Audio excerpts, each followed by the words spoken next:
Alors dans cette vidéo, nous allons voir comment créer un bloc. Alors j'ai fait un petit dessin, en fait c'est un arbuste, avec un centre ici. Donc j'ai matérialisé ça par un point. Et le but, ça va être de générer un bloc, enfin de créer un bloc, et de pouvoir mettre un peu de verdure dans ces bureaux. Alors pour l'instant, évidemment, ce sont des objets complètement isolés. Donc je vais dans un premier temps aller sur l'onglet Insertion et cliquer sur Créer. Alors, la première chose que me demande AutoCAD, c'est de donner un nom à mon bloc. Donc je vais l'appeler arbuste. Je vais devoir aussi spécifier un point de base. Donc le point de base, c'est le point par lequel je vais pouvoir déplacer, prendre mon bloc pour pouvoir le positionner. Donc je vais choisir, tant qu'à faire, puisqu'il s'agit d'un arbre ou d'un arbuste, prendre le centre, c'est ce qu'il est conseillé de faire. Puis dans un second temps, choisir les objets concernés par ce bloc, à savoir toutes ou tous ces objets-là. Je valide à nouveau. Alors sur le plan que j'ai ici, je travaille en centimètres. Il est vivement conseillé d'indiquer l'unité de travail que vous avez choisie lors de la création de votre bloc. En l'occurrence ici, c'est le centimètre, donc c'est le centimètre. Alors vous pouvez aussi entrer une description, vue en plan. Voilà, et donc là, on a, je pense, mis l'essentiel de ce qu'il fallait mettre. Je peux valider. Alors je vais tout de suite aller vérifier. La première des choses que je fais, c'est que dès que je me rapproche d'un des objets, je me rends compte que tous les objets sont sélectionnés et qu'il n'y a qu'une seule poignée qui est prise, donc cet élément est bien converti en bloc.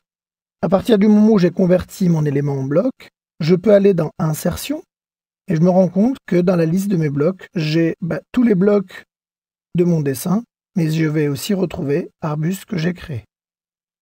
Je peux d'ores et déjà supprimer le bloc que j'ai créé, il fait toujours partie du dessin, et tenter d'aller l'importer pour l'insérer dans un des bureaux. Alors on va choisir un bureau au hasard, celui-ci, pourquoi pas, près de la fenêtre.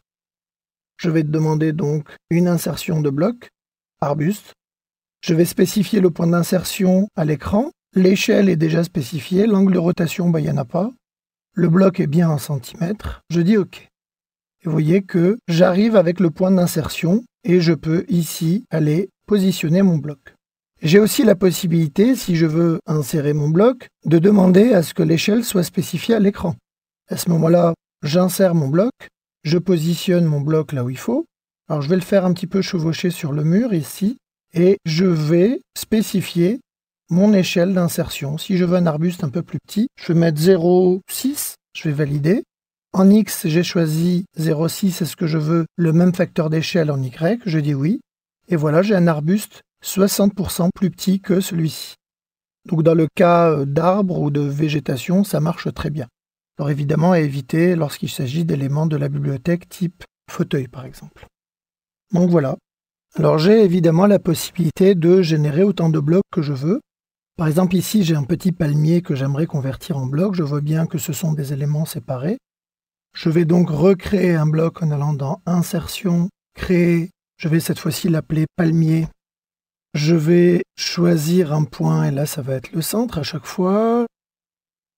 Je choisis tous les objets concernant ce palmier. Je choisis l'unité de mesure qui est le centimètre et je valide. Donc là, j'ai bien mon bloc et je vais pouvoir l'importer à nouveau, insertion, palmier, je décoche spécifié à l'écran et je vais pouvoir l'importer et le positionner dans les autres bureaux.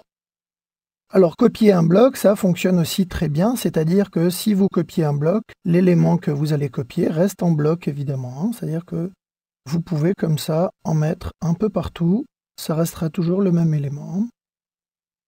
Celui-là, il n'est peut-être pas à la bonne place, voilà. Voilà, je vais arrêter là en faisant échappe et je vois bien que j'ai mis un peu de verdure dans ces bureaux-là. Donc en insérant vos blocs, vous pourrez choisir dans la liste le bloc qui vous intéresse. Dans la prochaine vidéo, nous allons voir les blocs dynamiques et vous verrez que c'est une variante aussi des blocs. Je vous ai fait créer ici deux arbustes différents. Vous verrez qu'on a une autre application dans les blocs dynamiques. Ça peut être assez intéressant aussi de voir la prochaine vidéo. Donc je vous dis à tout de suite.